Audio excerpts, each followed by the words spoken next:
Hi guys. hey, hey guys. Thank you for joining the show.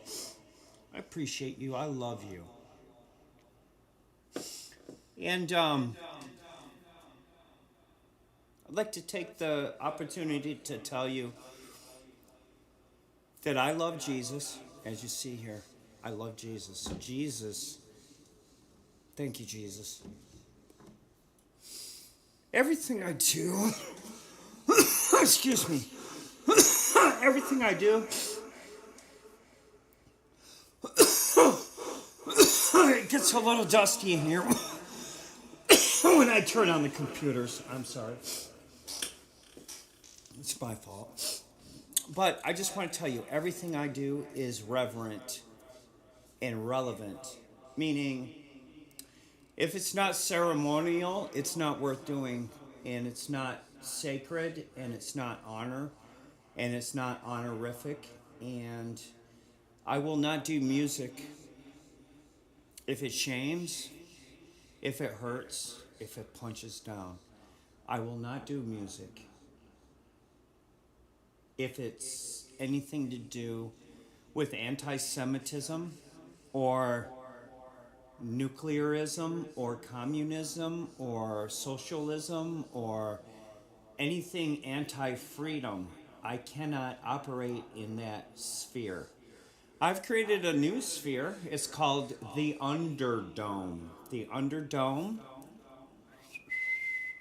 is like a silver dome in Pontiac. It's a pressure system. And with this pressure system, I'm able to localize a storm front of audio frequencies. So when audio travels through the air, it is simply, right, right, Minnie? When audio travels through the air, it is simply a moving storm front, okay? So we've got this down pat. When I say, look at my shirt. When I say down pat, I mean, you may say I'm a dreamer, but I'm not the only one. When I say we have this down pat, call that your new band, down pat, okay? Because what I mean is when I say down pat, I mean every contingency has been taken care of. Every single contingency. Thank you, Jesus. You know, I'm going to leave this here. This is a real painting, painted by a real artist. This is the underdome of my musical integrity. If it's not integral or integritized, I don't fucks with it. Okay, morality is my rails. Remember that. Morality is the rails to my values and my core and my gold. And you can't have gold without casting. But a diamond requires no casting. And when I talk about diamonds, I'm talking about people like Syd Barrett. He was the ultimate musical diamond. That's where the diamond meets the vinyl, the wax. So Syd Barrett's diamond drops onto Roger Waters' wax. Bam! Mechanically. The problem with Syd Barrett, no, it wasn't his problem. It was Roger's problem. Roger sees things like a farmer. Everything has a mechanical role. The cows, the scarecrow, and the hay, it's all mechanical to Roger Waters. To Syd Barrett, it's sacred. It's ceremonial. It's not it's mystical. It's not mechanical. Okay, so to Syd Barrett is the diamond, and diamonds require no casting. To Roger Waters, the gold was castable, but Syd Barrett was not gold. He was a diamond.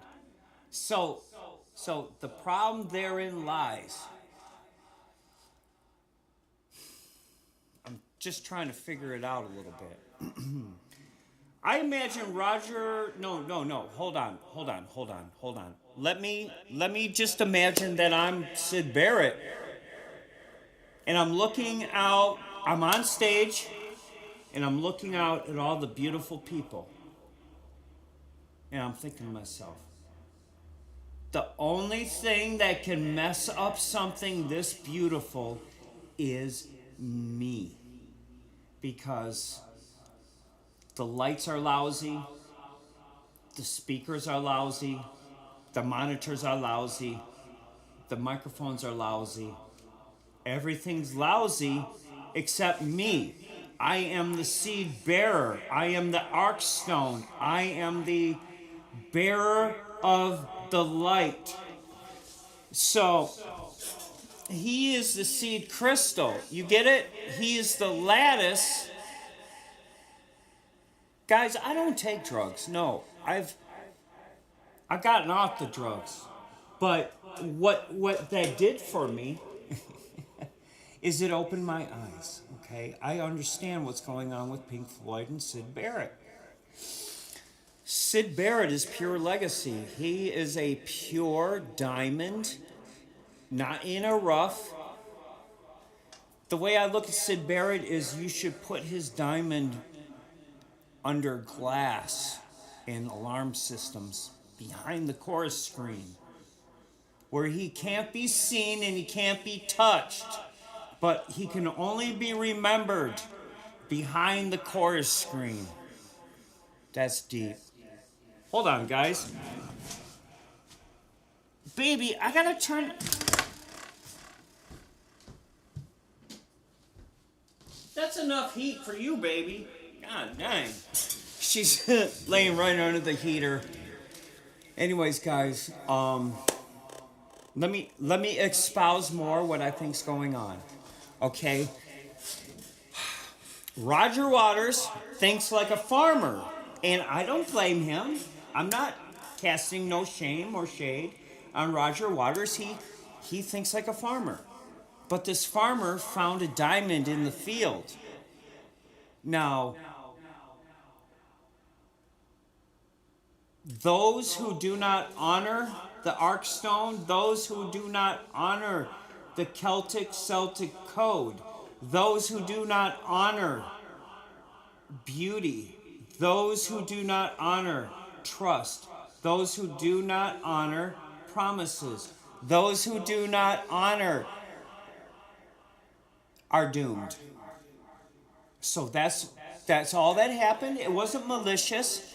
It was not malicious what Roger Waters did to Syd Barrett. No, it wasn't. I understand that now. I understand that Roger thought in terms of being the farmer, and that's okay. But Syd thought in terms of integrity, moral code, morality, and what could you say? Hold on, I want you guys to see this too. Okay, where words fail, music speaks. And that's exactly what's going on with Syd Barrett. We've been streaming for 9:26.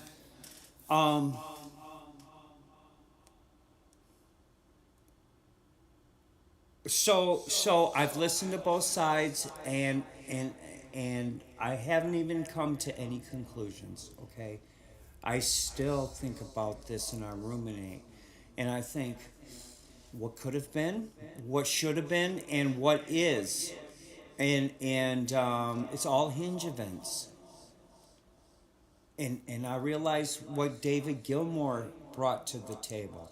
And I realized what Syd Barrett brought to the table, and I realized what Richard Wright brought to the table, and I realized what Roger Waters brought to the table was leadership. That's something Syd could not bear, because when Syd looks at the beautiful situation, he feels responsible and ceremonious and moral, and maybe the rest of the band didn't. They were just in it for the charade. But Barrett could not bear the charade, the contrivance. That's all. That's all. Because Barrett was so pure, he could not bear the contrivance. Doesn't that make sense? Okay, guys, we'll be right back right after this break. Thank you for watching, and thank you for listening. Don't forget to subscribe, and please like this video, because I'm just trying to stay neutral. I'm a music maker myself, and I'm connected via lineage to the Pink Floyd legacy. I'll be talking more about this and how it changed my life. Thank you.